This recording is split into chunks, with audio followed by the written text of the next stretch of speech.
In 2010, Taos County Emergency Services responded to a house fire in a small subdivision perched along the edge of one of the area's canyons.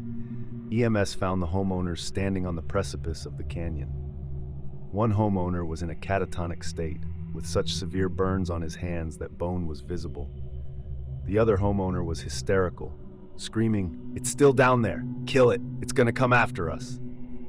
With some difficulty, EMS loaded both victims into an ambulance.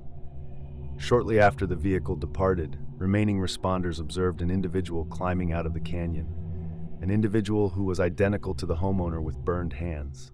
Once spotted, it crawled back into the canyon. The resulting rescue effort located no signs of human life or remains in the canyon. This might have been the end if the entity at the center of this incident did not immediately attempt to move in to a neighboring house. The events that followed this relocation attempt were highly unfortunate. In fact, the only benefit was that it drew the attention of the Agency of Helping Hands. V-Class Agent Charles W. successfully apprehended the entity, a feat he credits to his extensive experience with domesticated birds. Charles W. would like to note that his experience with this entity inspired him to pursue a psychiatry degree, which eventually led to the establishment of the agency's inmate therapy program. After taking the entity into custody, the agency learned very quickly that the burned home had been the site of extensive violent phenomena for decades. They located the first homeowner, Mrs. Woodard, who brought her widowed daughter and grandson to live with her many years ago. The arrangement ended in tragedy when the child passed after falling into the canyon. Following his death, the mother became markedly unstable and vanished some 6 months later. The homeowner herself vacated the home following an assault perpetuated by an attacker pretending to be my daughter. Years later, a couple called Moore purchased the home. Unfortunately, Mr. Moore suffered an aggressive terminal cancer diagnosis during escrow and passed away 3 months later. The following summer, Mrs. Moore hosted a birthday party for her son. Unfortunately, the party itself was marred by tragedy when a guest vanished. Extensive search efforts were futile. 2 weeks later, the guest reappeared in the basement of the home, suffering unspecified catastrophic injuries. By October of that year, neighbors claimed to regularly see Mr. Moore puttering around the house and watching the neighbors through the windows. The couple's adult daughter left home shortly before neighbors began inquiries into the apparent resurrection of Mr. Moore. The son departed shortly after to live with friends. Neither ever returned home. Mrs. Moore lived in the house until declining health necessitated transfer to a nursing home, but she escaped the facility frequently in order to sneak into her old house. When asked why, she said, "Because my husband is there." Despite extensive efforts to rent out the home, the house sat empty for years, partly due to Mrs. Moore's constant break-ins, and partly due to its burgeoning reputation as a haunted house.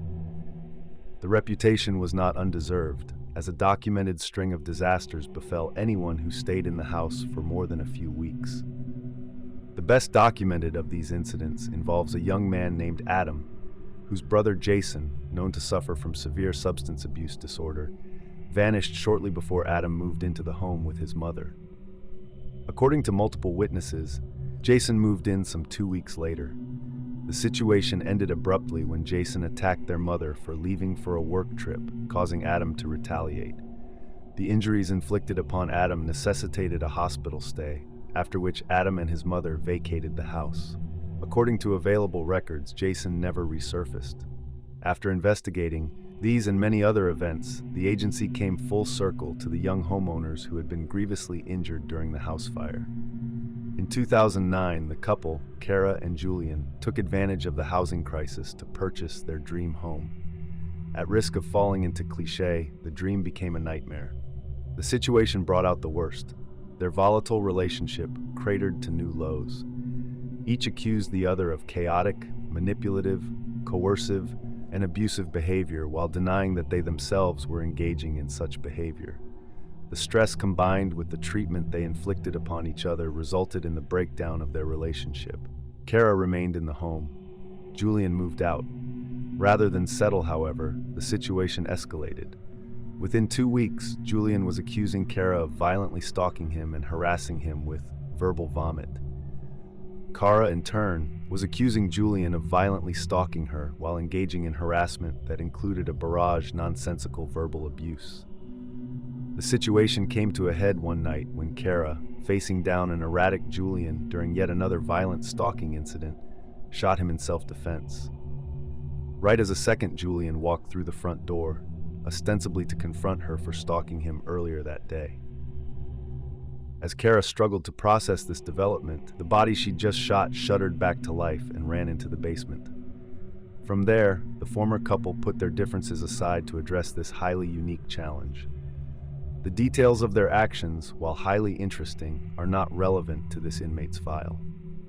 After gathering the testimony of Kara, Julian, and other former occupants, the agency concluded that it was dealing with an entity that could change its form at will. In other words, they were dealing with a mimic. Years of extensive work with this inmate have established the following. Prior to capture, the inmate's primary mode of communication was complex mimicry, in which the entity, similarly to birds such as corvids and hookbills, overheard human speech while observing human behavior and assigned their own meanings to the words, phrases, and combinations thereof that it observed. Sometimes the meanings assigned by the inmate were correct. Sometimes they were not. Most often, these meanings occupied a liminal linguistic space where a listener could generally interpret the inmate's speech if the listener was reasonably familiar with the inmate's history. As a result of this language barrier, the inmate's extensive dealings with the human beings are best described as a terrifying comedy of errors. Objectively, the inmate's actions most closely resembled that of a possessive, obsessive stalker. As with many stalkers, the inmate's motivation was not fundamentally malicious. As with any stalker, however, the motivation did not mitigate the disastrous impact of its actions.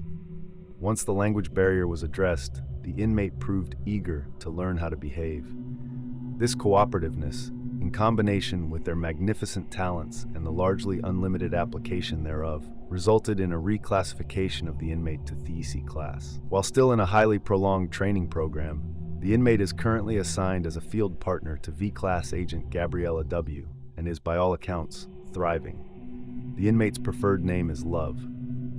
When not in active transformation, Love takes the form of a human being with a very pale, smooth complexion, not dissimilar to the texture and general appearance of classical theater masks. Love's mouth is lipless. Proportionally, it is excessively long for their face. Love has only two expressions, a smile that stretches up to their ears or a frown that descends to the corners of their chin. These expressions often induce discomfort in viewers. Love also wears a blindfold at all times. This blindfold does not appear to impede their vision. When asked why they wear the blindfold, they simply respond, because Love is blind. When asked if they identify as male, female, non-binary, or something else, Love answered, I identify as whatever you want.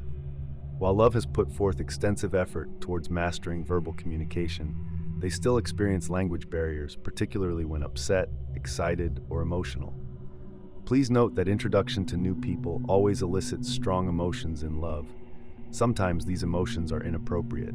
Immediately prior to the below interview, Love asked if they could assume the physical appearance of the interviewer. When asked why, Love answered that, because I don't really know how to be myself. The interviewer granted permission for Love mimic her form.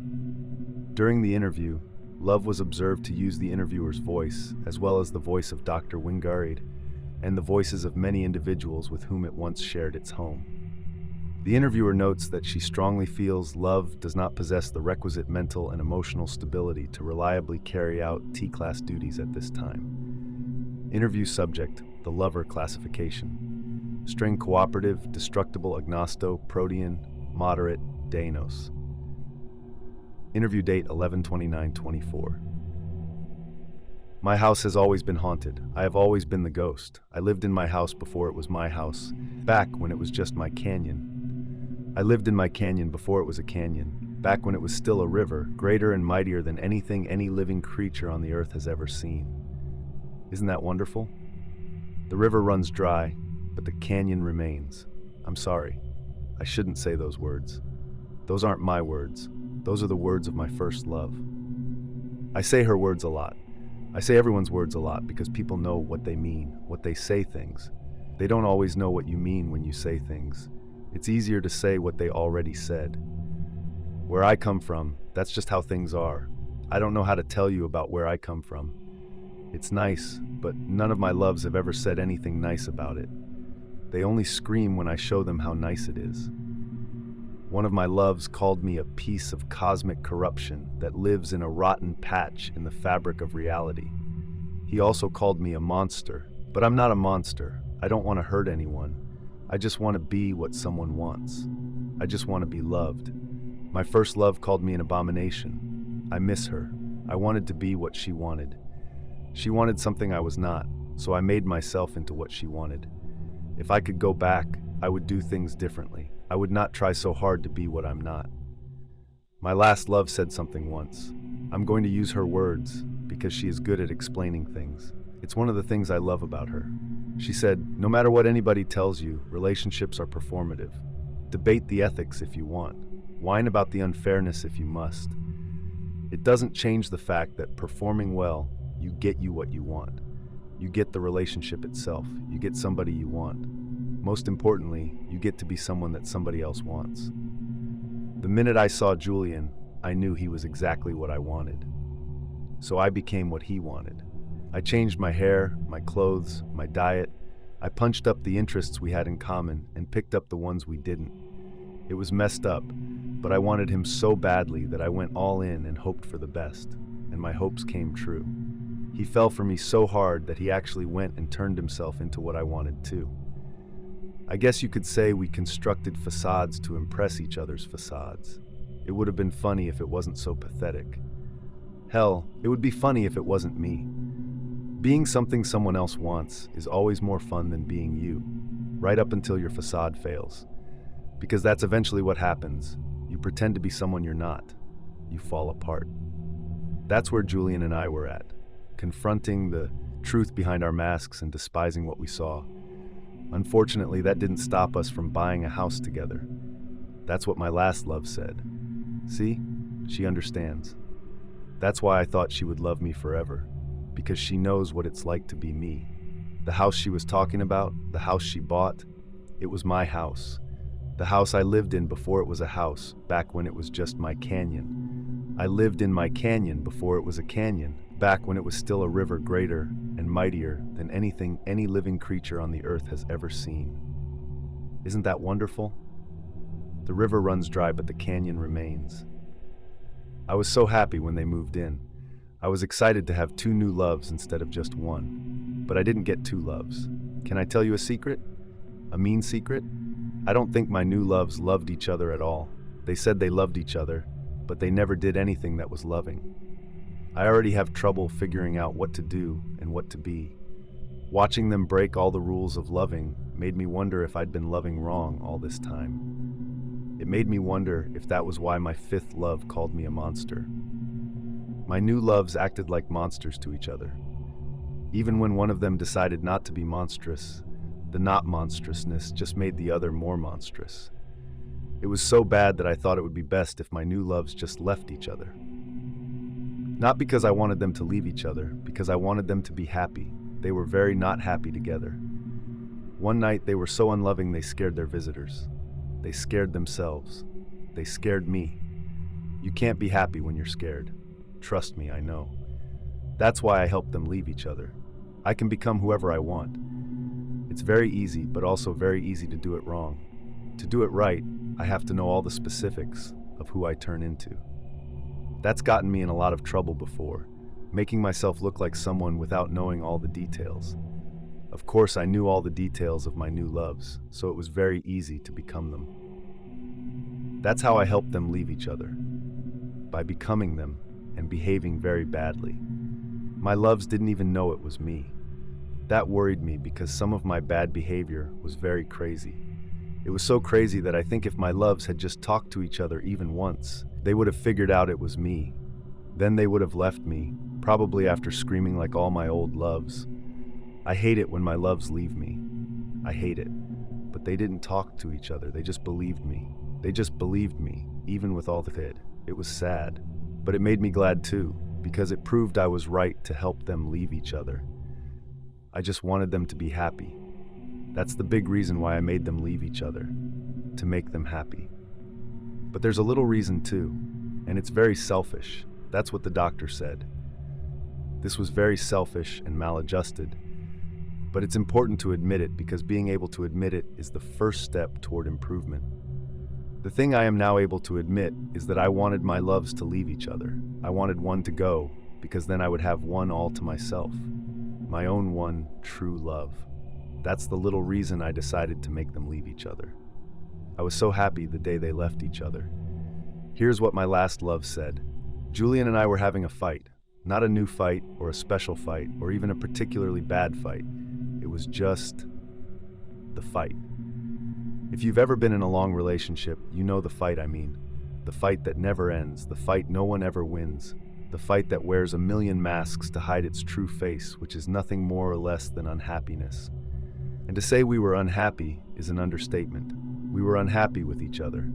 Unsurprising, given that unhappiness is the logical result of two dysfunction-seeking human missiles locking onto each other. We were unhappy with our house too. Julian could admit it. I could not, mostly because the house was all on me. I found it, I chose it, and I moved heaven and earth to get it. That unhappiness started the day we moved in and grew as the house's hidden problems unfurled. Dry rot in the roof, squirrel colony in the walls, leaky ceiling, Mr. Cole, the dementia patient who knocked on our door at least 3 times a week looking for his dead daughter, faulty wiring in the master bedroom that gave out with a loud, crispy pop, streamers of mold creeping from under the bathtub. And when we moved the tub to get a handle on the mold, we discovered jellified animal carcasses stuffed between the pipes. The only part of the house that didn't feel dangerous was the basement suite, so that was where we lived. Not that it didn't have problems. It did, ranging from genuinely troubling, like the massive crack in the north wall, to harmless nonsense, like the loopy portrait closet. We called them the loopy portraits because they were these kids' drawings. Basically stick figures, but instead of regular smiles, every drawing had these creepy loop-the-loop smiles, like something out of a horror movie. That closet was covered in them. I hated them. Julian wouldn't let me take them down because he thought we'd curse ourselves or something. Worse, he was drawing his own loopy portraits and leaving them all over the place for me to find. I was sick to death of it, and on our 5th anniversary, on the 97th day after we closed escrow, the loopy portrait problem was the mask our fight wore. Those stupid drawings were what finally broke us up. That's what my love said. Isn't she eloquent? Isn't she wonderful? When the fight was over, Julian left my love. I thought my love would be happy, but it destroyed her. I accepted that I had made a terrible mistake, one I needed to fix. So I became my love and went to Julian to make him come back home. But he didn't come back. All he did was yell at me and said he was going to get a restraining order if I didn't let go. He said I made it worse. I always broke everything, and every time I tried to fix anything I broke, I just made it worse. He thought he was talking to my love, but he was really talking to me. Since Julian didn't want to come back, I decided to become Julian for my love. All I've ever wanted is to be what my love wants. But I was even worse at being Julian than at being my love. I didn't know that at first, though. That's because I didn't really know how to talk yet. There was, what did the doctor say? A critical language barrier. Once I understood that I was bad at being Julian, I decided to learn how to be better. The best way to learn is to observe, so I observed him. I observed him every day, everywhere he went. I became my love first, of course. I thought it would make things easier, but it only made them worse because he thought my love was following him, stalking him. That's what he said. Kara, stop stalking me, you crazy bitch. I stalked him until I was all done learning how to be a better Julian. Then I went home to my love and was the best Julian ever. But that didn't work. She just yelled at me. She yelled at me for doing the things Julian did, and she yelled at me for doing the things only I do. Like the pictures. I drew pictures for her, just like I drew them for my other love. My other love loved them, but my new love hated them. She yelled at me. She yelled about the pictures and the loop-de-loop mouths. but I didn't understand because of the critical language barrier. Then she yelled at me for trying to scare her, and I understood that. I understand about being scared, but I wasn't trying to scare her. I was just trying to be what she wanted. I wasn't. In the end, I was as bad at being Julian as I was at being Kara. I was so bad at being them that they figured out I was the one who made them leave each other. I thought they would understand. When you love someone, you're supposed to understand them. But they decided I was their enemy instead. They decided I wanted to hurt them. They decided I was a monster. I'm not a monster. I just want to be loved. I just want to be what they want. But I didn't know how to tell them that. And because I couldn't tell them, they tried to kill me. They couldn't, of course. But it hurt my feelings anyway. When my feelings get hurt, I can get scary. And I got very scary. But I only got so scary because I loved them so much. Because they were leaving me, and I hate it when they leave me. When they couldn't kill me, they tried to make me leave.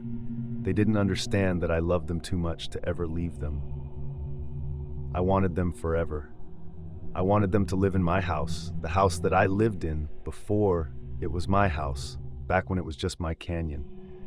I lived in my canyon before it was a canyon, back when it was still a river, greater and mightier than anything any living creature on the earth has ever seen. Isn't that wonderful?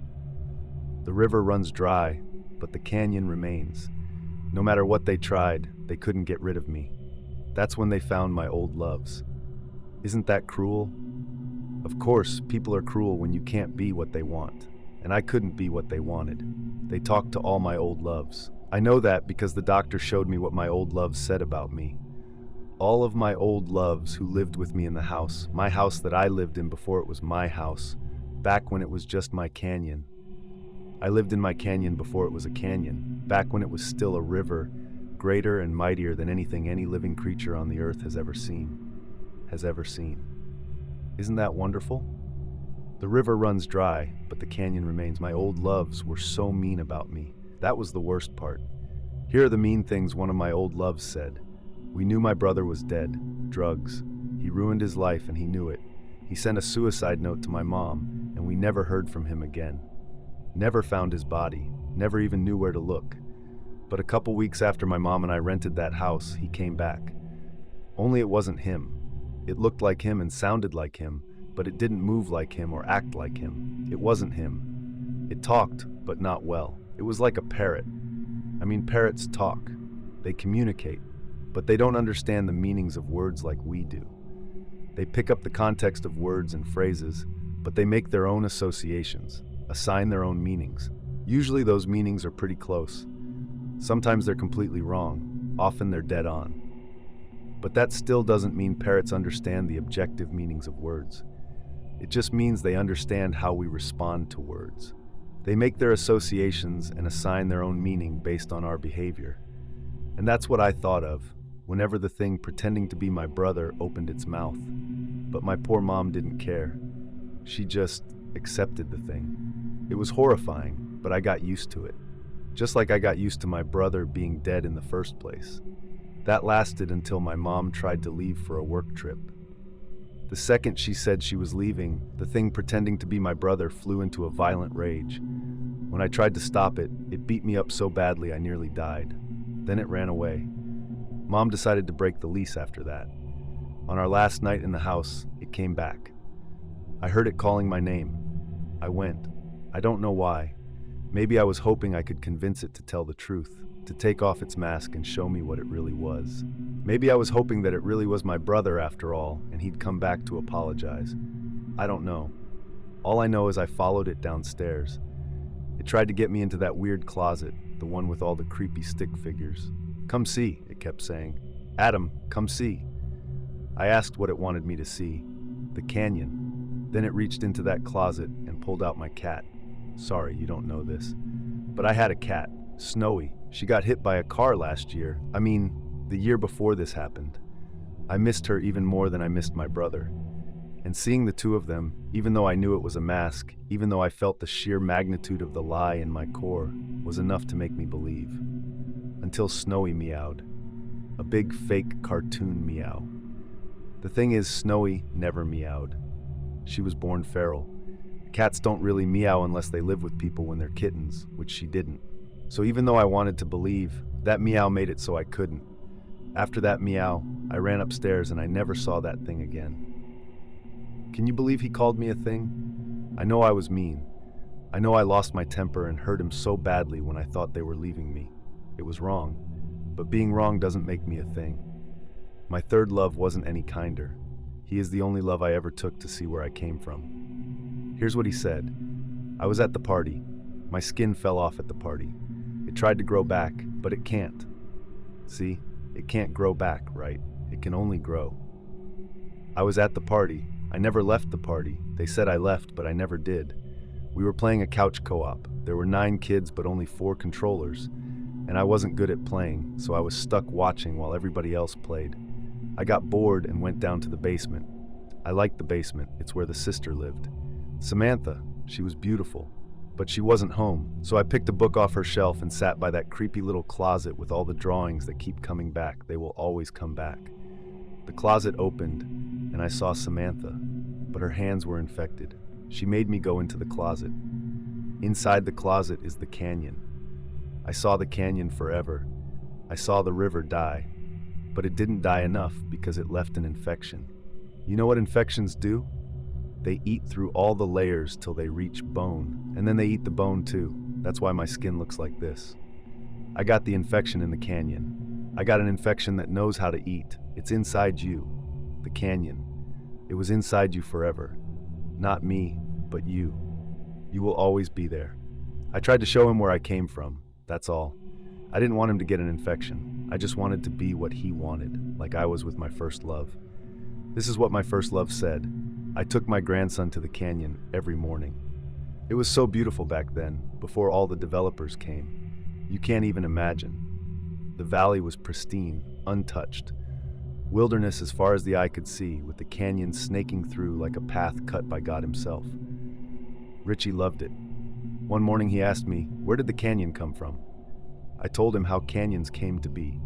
How long ago, rivers greater and mightier than anything any creature on this earth has ever seen flowed across the land. Over millennia they dried up, but the earth remembers. Though the river runs dry, the canyon remains. He answered, my daddy likes the canyon. 2 days after that, he was dead. He crept out of the house to explore the canyon and fell down. My daughter blamed me, which was unbearable but understandable, because I was the reason he loved the canyon.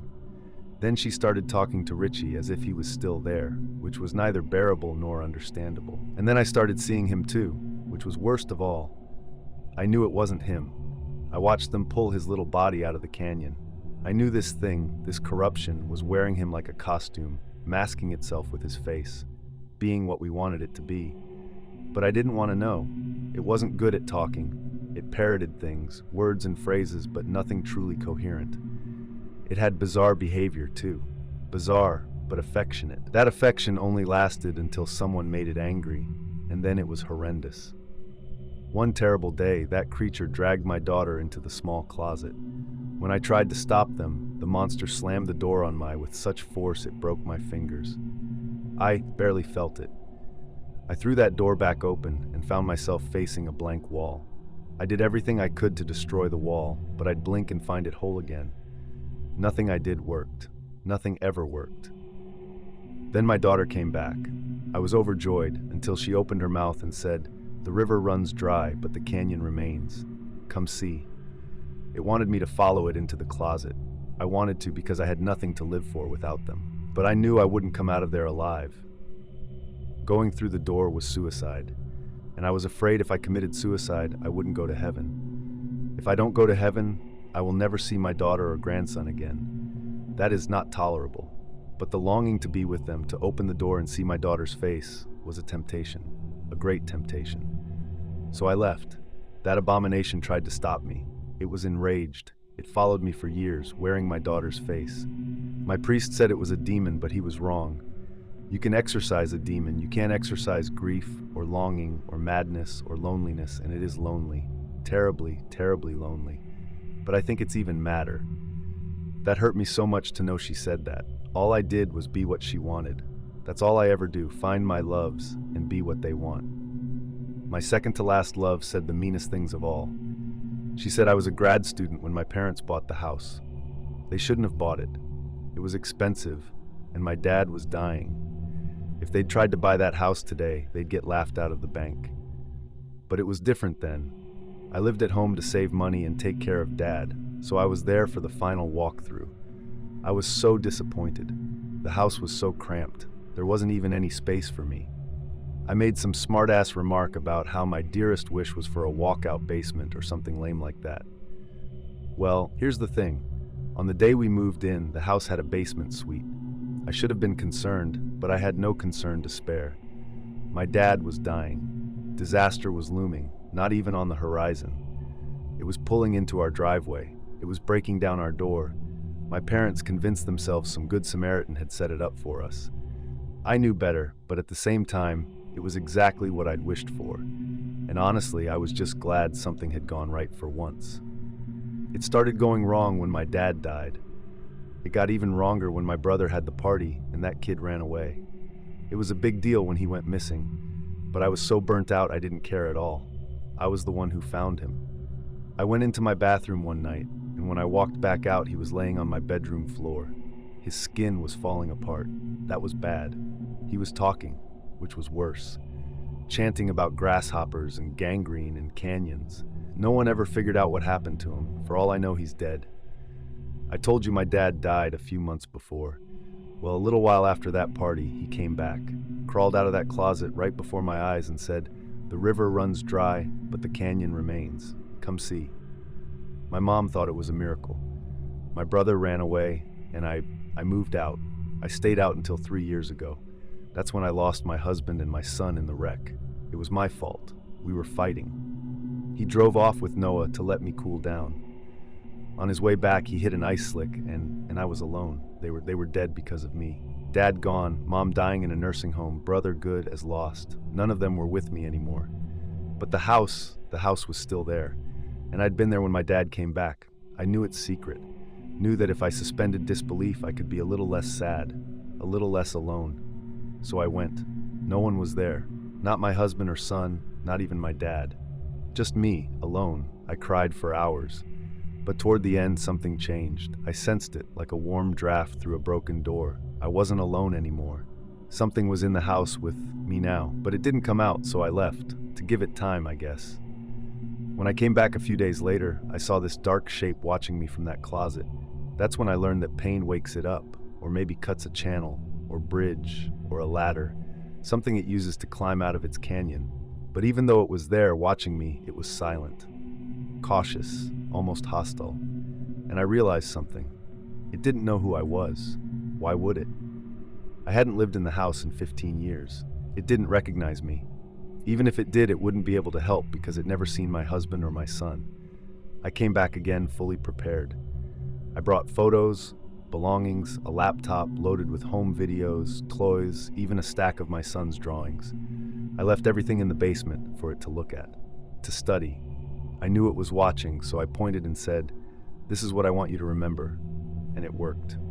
When I came back, they were there waiting for me. My husband and my son. I walk in and Noah goes, "Mommy," and I start to cry, and then he turns around and I left. I left and never came back, and I never will. See, my kid drew these pictures. All the time. He was good for a toddler, but he could never get the mouths even a little bit right. He always drew mouths in these weird wide loops, loopy loops. And when that thing was pretending to my son, when it turned around and said, "Mommy," its mouth wasn't a mouth. It was a weird wide loopy loop, just like those drawings. I used to think it was haunted, but that house isn't haunted. That house is a haunt. I think whatever it is doesn't belong here. I think it came from somewhere else. Burrowed here and settled in, or under, or around that house.